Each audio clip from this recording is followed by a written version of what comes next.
Olá, seja muito bem-vindo, seja muito bem-vinda ao meu canal, onde eu te ensino a conquistar a liberdade emocional na sua vida e adquirir a autonomia que sempre sonhou. Eu sou o Dr. José Silveira Passos, psicólogo e psicoterapeuta há mais de 30 anos. Eu ajudo pessoas como você a mudar o mindset que o impede de evoluir nas várias áreas da sua vida, tais como financeira, profissional, nos relacionamentos e na própria vida. Hoje vamos falar do que é ser você mesmo e se tem a possibilidade de sempre ser assim, sendo você mesmo. Mas antes eu peço que você se inscreva aí no meu canal para receber em primeira mão, informações atualizadas e científicas sobre o tema liberdade emocional na vida. Ok? Bom, então, ser você mesmo ou ser você mesma significa dizer, seja quem você é. Nada além disso. Mas eu quero pedir toda a sua atenção para este vídeo. Ele é um pouco denso, mas eu vou procurar falar de uma maneira o mais simples possível para que todos acompanhem. Pois dentro do tema maior, que é a liberdade emocional para a vida, eu considero que este vídeo vai ser a espinha dorsal para você adquirir aquela autonomia que sempre sonhou. Portanto, vamos direto ao ponto agora, né? Nós nascemos príncipes e princesas e por circunstâncias da vida, muitas vezes corremos o risco de sermos, vamos dizer assim, transformados em sapos acomodados. É uma das premissas básicas da análise transacional.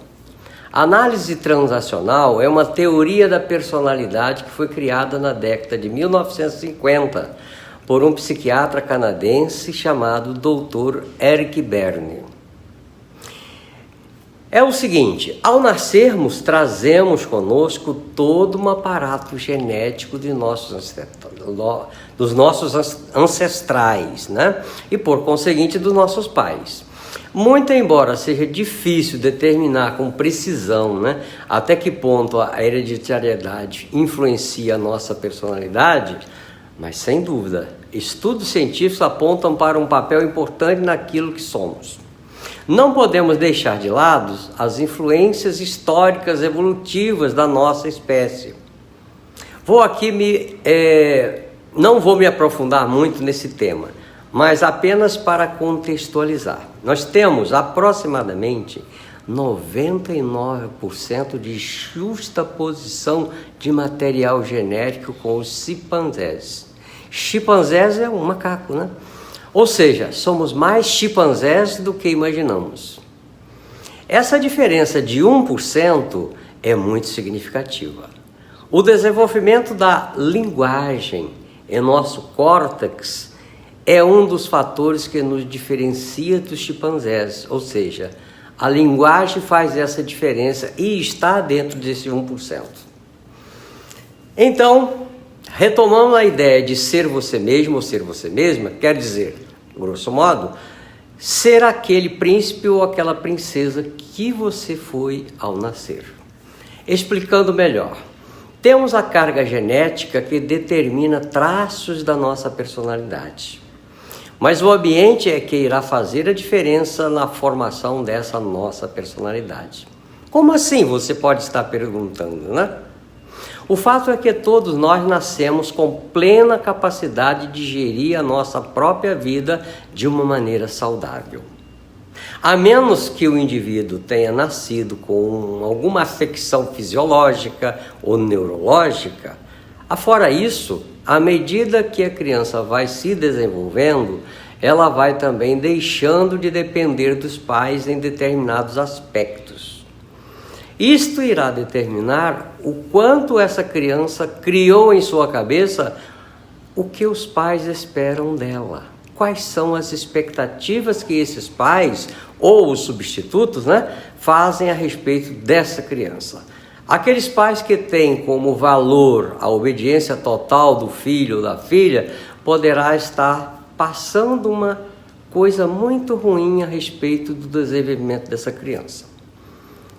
Pode estar sem querer passando uma mensagem que a criança interpreta literalmente, do tipo assim: tem que ser obediente em tudo na minha vida. Se eu não me comportar assim, as pessoas não irão gostar de mim ou não irão me aceitar, e isso poderá se transformar no futuro em um adulto do tipo vaquinha de preservo, que aceita tudo que lhe é imposto. Pior ainda, não sabe se colocar e também não sabe buscar o que realmente quer na vida. Antes de tudo, vamos entender o que é isso de ser você mesmo. Explicar o que é ser você mesmo através da análise transacional, tá? Eu costumo falar que se a pessoa não teve a possibilidade de ser quem ela é, só lhe resta uma possibilidade. Sabe qual é? Ser quem ela imagina que gostariam que ela fosse. Isso não é ser ela mesma.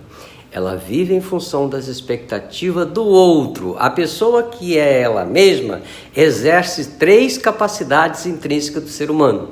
E essas 3 capacidades são consciência, espontaneidade e intimidade. São 3 capacidades que nós nascemos com elas. Vou falar de cada uma delas, né? A consciência é a capacidade que o indivíduo tem de viver no aqui e agora, ou seja, interagir na realidade como ela se apresenta. E o conhecimento do que está acontecendo agora, à minha volta, é muito importante para a vida. Uma pessoa consciente que vive no aqui e agora provavelmente se desfez de todos os resíduos, de todo o lixo que acumulou em sua cabeça por toda a vida e passa a ouvir, ver, cheirar, tocar, experimentar, estudar e avaliar por conta própria as coisas que estão à sua volta. Ele ou ela certamente apagou da sua mente as opiniões arcaicas que distorcem a sua percepção no presente. A pessoa consciente percebe o mundo através do seu próprio contato com ele, ao invés de vê-lo conforme lhe foi ensinado. Sente-se fazendo parte do universo que conhece. É capaz de sentar-se à beira de um lago, sentir o vento no seu rosto, sentir admiração por uma flor, é capaz de se extasiar diante do pôr do sol. O indivíduo consciente ouve as mensagens do seu próprio corpo, sabendo quando está tenso, quando está relaxado, quando está aberto, quando está fechado. Conhece o seu mundo interior de sentimentos e fantasias e não os teme e nem se envergonha dele. Aquele que tem a capacidade desenvolvida de consciência ouve os outros, olha nos olhos do outro, demonstrando que está interessado no que está sendo dito. A pessoa consciente não usa a sua energia interna para criar problemas, divergências ou planejar em sua própria cabeça um contra-ataque. Ao contrário, a pessoa estabelece um contato legítimo com o outro, aprendendo a arte de falar e de ouvir. Então essa é a capacidade de consciência. Agora, a capacidade de espontaneidade tem a ver com a pessoa poder se expressar de uma maneira inequívoca sobre o que ela pensa, sobre o que ela sente, sem precisar estar pensando no que o outro vai pensar sobre ela. O indivíduo espontâneo é flexível, vê as várias opções à sua disposição, usa o comportamento que julga ser apropriado a essa situação e para os devidos fins que se propõe, né? A pessoa que é espontânea é também liberta, assume e aceita a responsabilidade das suas próprias escolhas, livra-se dos comportamentos passivos de viver um tipo predeterminado de vida. Ao invés disso, aprende a enfrentar novas situações e explorar novas formas de pensar, sentir e responder a estímulos que chegam até ela. A pessoa que goza da capacidade de espontaneidade usa ou recupera a sua capacidade de decidir por conta própria o rumo da sua vida. Aceita o seu passado como uma história pessoal e toma as suas próprias decisões, melhor dizendo, né? Ao invés de permanecer à mercê do seu destino. Aqui é importante perceber que é preciso mais do que tomar uma decisão. É preciso cumprir a decisão, ou então ela vai ficar sem sentido. Quando minha ética interior e o meu comportamento exterior combinam, né, e são congruentes, a pessoa será íntegra. A pessoa espontânea é livre de fazer o que lhe compete, mas não às expensas de outros, através da exploração ou através da indiferença. Então, essa é a capacidade de ser espontâneo. A capacidade de intimidade é a expressão dos sentimentos, ternura e proximidade espontânea em relação ao outro. Muitas pessoas sofrem com a incapacidade de exprimir tal intimidade. O indivíduo que galgou a autonomia de vida, arrisca ter amigos e intimidade quando decide que isso é necessário. Observe que isso não é fácil para alguém que restringiu seus sentimentos afetivos e não tem o hábito de exprimi-los. E de fato, poderá se sentir desajeitado e falso quando tentar pela primeira vez. Pela primeira vez, tentar contrariar toda a sua programação interna. Entretanto, é importante que vá em frente. No processo de desenvolvimento da capacidade de intimidade, a pessoa se torna mais aberta. Aprende a se soltar, revelar mais de si mesmo, deixando cair algumas máscaras, mas sempre com a consciência do aqui e agora. A pessoa abstém-se de interagir com os outros de forma que impeça a intimidade. Tende a ser aberta e autêntica, vivendo com os outros no aqui e agora. Procura ver os outros como seres únicos, não através de distorções das suas experiências passadas. Quem porventura rejeita essas três capacidades, né? Consciência, espontaneidade, intimidade, também rejeita a responsabilidade de moldar a sua própria vida. Acredita que a vida é assim e não pode ser mudada. Essas três capacidades propiciam a pessoa ter a liberdade emocional da vida.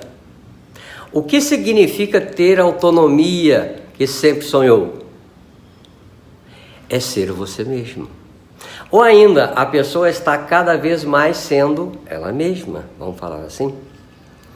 Então, essas três capacidades envolvem o que nós chamamos de autonomia. A pessoa autônoma, aquela que exerce essas três capacidades de consciência, espontaneidade e intimidade, preocupa-se com o ser, permite que sua capacidade se expanda e estimula os outros a fazer o mesmo. O indivíduo autônomo projeta suas próprias possibilidades no futuro, com objetivos realistas que tenham sentido e significado para a sua vida. Sacrifica somente os valores menores quando há um maior em causa. De acordo com a sua capacidade, com a sua escala de valores. Não se preocupa em conseguir mais, mas ao invés disso, ser mais. O indivíduo autônomo tem a possibilidade, vamos dizer assim, de relacionar-se com o outro, levando em conta esse outro ser humano tal qual ele é. Ou seja, estar em intimidade com o outro é você poder falar para esse outro abertamente, inclusive aquilo que pode estar te incomodando. Estar em intimidade com o outro é, por exemplo, você está confortando um amigo que perdeu um ente querido. Você está ali inteiro com aquela pessoa. Isto é estar em intimidade com a pessoa. Então, intimidade abrange uma série de questões naturais do ser humano. E essas três capacidades, consciência, espontaneidade e intimidade, é o que leva o indivíduo ao que nós chamamos de autonomia.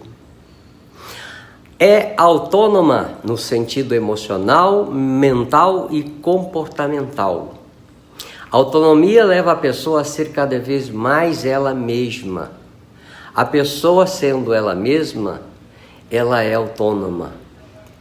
Compreende isso? Uma coisa leva a outra, né? Agora você pode estar perguntando quais as vantagens de tudo isso, né? De identificarmos e resgatarmos o nosso eu, né? Bom, eu vou contar um pouco, né, da minha história daqui a pouco.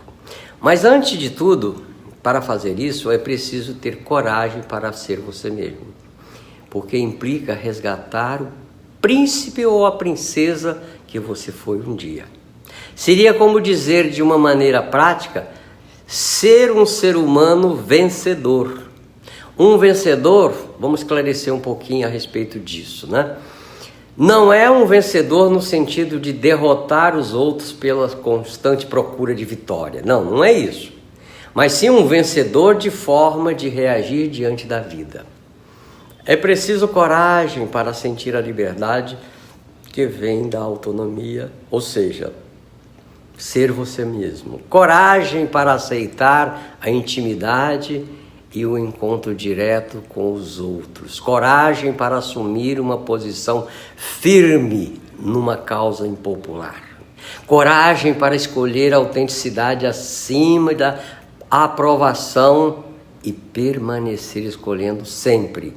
Coragem para assumir a responsabilidade da própria escolha. E mais do que tudo, coragem para ser a pessoa única que realmente você é. Porque você é único. Os novos caminhos devem ser sempre seguidos. Um dia assim, coragem, como dizem, coragem é a virtude humana mais importante. Coragem para agir com limitado conhecimento e prova insuficiente. Isso é tudo que somos. O caminho de uma pessoa que é autonomamente consciente, espontânea e capaz de intimidade, nem sempre é fácil. Mas se você reconhecer seu traço de perdedor e decidir enfrentá-lo, poderá descobrir que é com esse enfrentamento que irá conduzi-lo à vitória. Não ser ninguém a não ser você mesmo no mundo, nesse mundo que faz o possível noite e dia, né, para transformá-lo em outra pessoa. Significa travar a batalha mais dura que o ser humano pode enfrentar e jamais parar de lutar. Vou contar agora um pouquinho da minha história de mudança, resumidamente, né? A minha primeira graduação foi em engenharia elétrica. Depois fui fazer psicologia. Eu trabalhei durante 15 anos em paralelo com engenharia durante o dia e à noite com a psicoterapia no meu consultório, né? Mas chegou a um momento que eu decidi ficar somente com a psicologia. Deixei a engenharia de lado. Por que eu fiz isso? Porque eu percebi que o meu lugar é na psicologia como psicoterapeuta. Ou seja, na engenharia eu não estava sendo eu mesmo. Não tinha motivação para fazer o que eu estava fazendo. Não tocava o meu coração o que eu fazia com a engenharia. Agora, como eu resolvi encarar esse desafio? Fazendo muita terapia. Busquei autoconhecimento, mergulhei na educação emocional pessoal. E isso foi os melhores investimentos que fiz na minha vida. Foram mudanças, vamos dizer, definitivas. Não foi mais ou menos, foram mudanças para a minha vida. Mudanças em todas as áreas de minha vida. Na área financeira, profissional, familiar, pessoal, tudo de fato mudou na minha vida. Mas para isso eu tive que dar o primeiro passo em direção ao autoconhecimento. Ter uma educação emocional condizente com a minha postura de ser eu mesma. Empoderar das 3 capacidades inerentes da autonomia do ser humano. Eu estou sempre repetindo. Consciência, espontaneidade, intimidade. Adquirir a minha liberdade emocional na minha vida. E foi pensando nisso que eu resolvi compartilhar com você. Se eu conseguir e ajudo as pessoas a conseguir, quero ajudar você também a galgar a sua autorrealização. Ou seja, ser cada vez mais você mesmo. Falando de uma maneira prática e objetiva, viver em paz e aprender a ativar a felicidade na sua vida. Então, eu terei que viver em um mundo perfeito para isso? Claro que não. A sua felicidade não depende, não pode estar atrelado ao que o mundo te oferece. Não. Ué, como assim? Vou te dizer mais um pouco. Como vive uma pessoa que usa máscaras? Ou seja, vive não sendo ela mesma. E pior ainda, ela nem sabe que não está sendo ela mesma. E como é viver com uma pessoa que usa máscaras? Certamente, se você vive com uma pessoa que não está sendo ela mesma, certamente você também não está sendo você mesma. O indivíduo que vive usando máscaras, ou seja, não sendo ela mesma, referem-se a si mesma como bem-sucedidas, mas ansiosas.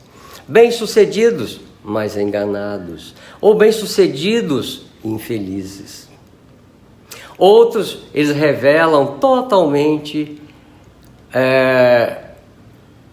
derrotados, sem nenhuma direção, incapaz de mudar. Vive como um semi-morto ou extremo aborrecimento. Uma pessoa que não é ela mesma poderá não perceber que, na maioria dos casos, esteve construindo a sua própria jaula ou cavando a sua própria sepultura. E é um chato e ranzinza consigo mesmo. Essa pessoa raramente vive no presente. Ela constrói o presente ocupando a mente com memórias do passado. Mergulha nos bons tempos, ou nos infortúnios que sofreu. Vive nostalgicamente se apegando a maneiras como as coisas costumam ser. Ou muitas vezes lamentando a falta de sorte. Sente pena de si mesma e transfere a responsabilidade da sua vida não satisfatória para outros. Culpa o próximo e exclui-se do que ele próprio faz frequentemente. Ele costuma lamentar-se, se ao menos. Essas são algumas dicas que eu deixo aqui para a sua reflexão, para que você possa usá-las e verificar se você está sendo você mesmo ou está usando aquela máscara. Bom, pessoal, se ficou alguma dúvida, deixa aí nos comentários, que eu vou procurar responder algumas, tá? Na medida do possível. E o que nós certamente veremos aí em breve. Mas antes, dá um joinha aí e se inscreve aí no meu canal. É a única retribuição que eu peço. Isso vai ajudar outras pessoas a ter essas informações e poder evoluir como ser humano que é. Ou ela verdadeiramente vai tornar-se autônoma na sua vida, galgar a sua liberdade emocional na vida e adquirir aquela autonomia que tanto sonhou. Muito obrigado e até breve.